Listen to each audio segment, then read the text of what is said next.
Diamond দিয়ে জাদুর apple খেয়ে সুস্থ হয়ে যাও। আরে ভাইয়া আমার পা নাই, আমাকে একটা আপেল দাও। আরে ভাইয়া, আপেল নিতে হলে আগে ডায়মন্ড দিতে হবে। আরে ঠিক আছে ভাইয়া, আমার কাছে একটাই ডায়মন্ড আছে, এটা নাও। ওকে ঠিক আছে, এই নাও ভাই, আপেলটা খেয়ে নাও। বাহ বেশ মজা তো। আরে এটা তো সত্যি ম্যাজিক হয়ে গেল, আমি আমার পা ফিরে পেয়েছি। আরে ভাইয়া, আমার চেহারা একদমই খারাপ, আমার কাছ থেকে একটা ডায়মন্ড নাও আর আমাকে একটা জাদুর আপেল দাও প্লিজ। ঠিক আছে ঠিক আছে, এই নাও আপেল।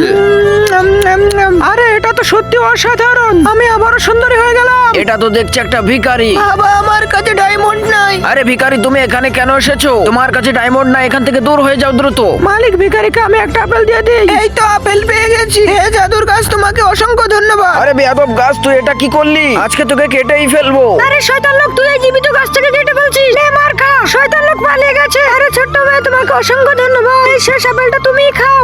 ইয়ে, আমার হাত ভালো হয়ে গেছে। সুন্দর ছবিটির জন্য লাইক সাবস্ক্রাইব করে দিন, আর হাতে ব্যথা না থাকলে কমেন্টে আল্লাহ লিখে যান।